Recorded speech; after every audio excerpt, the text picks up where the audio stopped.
Hi, my name is Paige Lucier Johnson, and I live in New York City. I've been living in New York City for about 7 years, and I cook. It's shocking for most people to think that someone can actually cook in New York City, but I do. I'm a big fan of Fresh Direct. One reason why is Fresh Direct will have recipes on their website, so you can find a recipe that you like, click on it, they will put all the ingredients in a box, deliver it to your front door. There's no excuse not to cook anymore, as far as I'm concerned. So today we're going to make a recipe from Fresh Direct, actually. It's curried butternut squash soup, and I'm a big fan of soup in the winter time and fall, so I'm getting into my soup zone right now.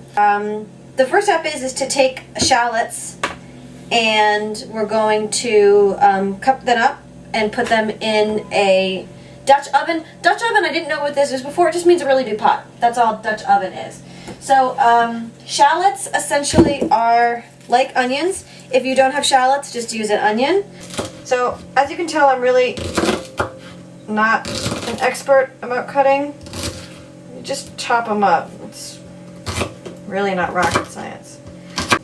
Yeah, that's about a cup. That's perfect. So that was like 2 shallots. Dutch oven, onion, shallots, whatever. If you don't have olive oil, just use regular oil. It doesn't matter. Here's a cheat, but I love it. 3 cloves of garlic.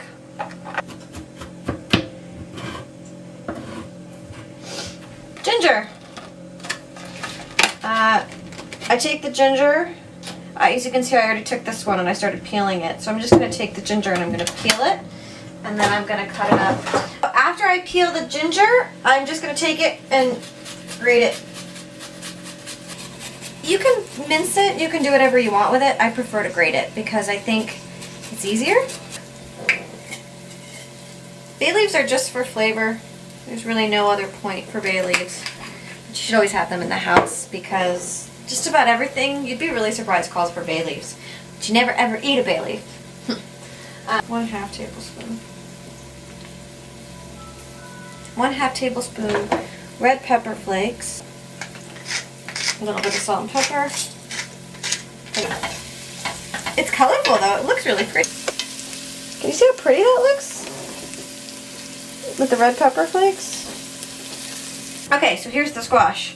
You know what I'm going to do? I'm going to peel it first. That'll make my life a little bit easier.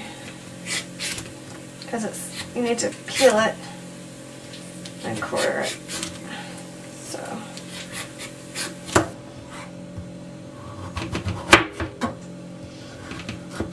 So we're going to finish up the last of the butternut squash, and then we're going to put the curry powder in with the salt, and then we're going to let it cook for a couple minutes, and then add the chicken broth. A couple different spices in here. I'm going to put some paprika and some cumin and some turmeric, and I think that'll be okay. Cumin and some turmeric. So, it might not quite be curry, but it'll be spicy.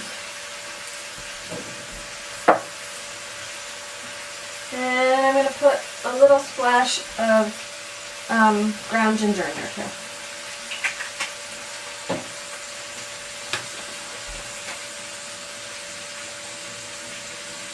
Oh, the butternut squash has been in here for about 10 minutes, and we're going to add our chicken broth, and we're going to let this stew for about an hour.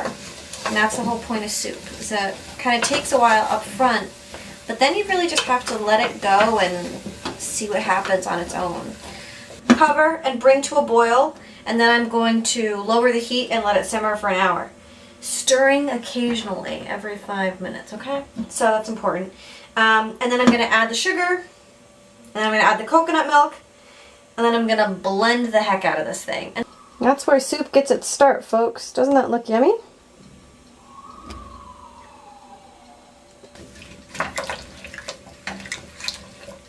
Yeah, it's good.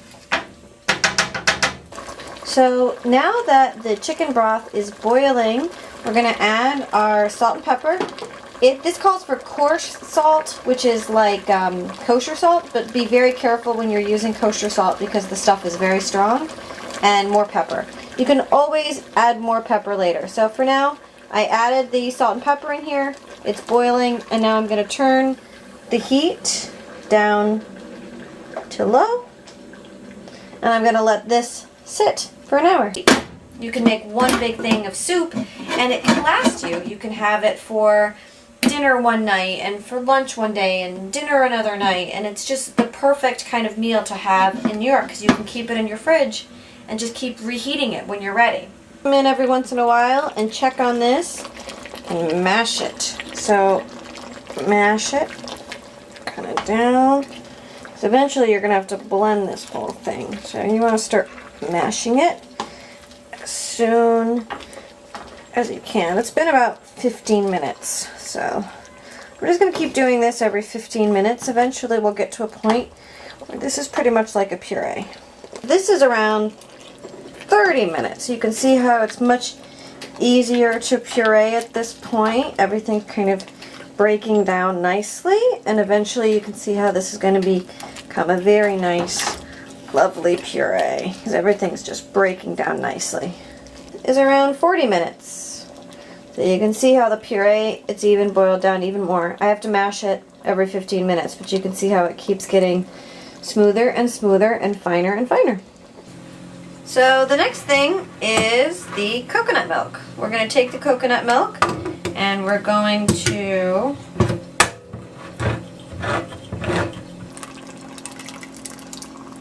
pour it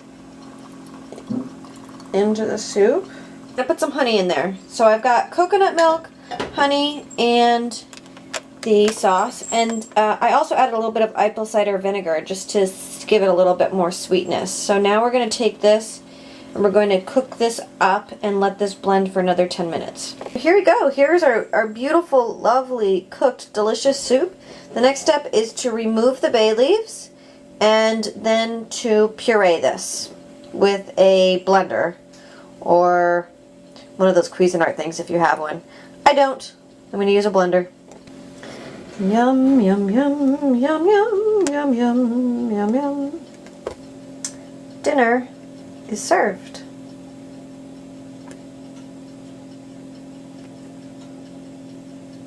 Love it. Oh, that's good. Totally good. You're going to need like a nice glass of wine with it to kind of like take out the bite, but that's pretty good stuff right there.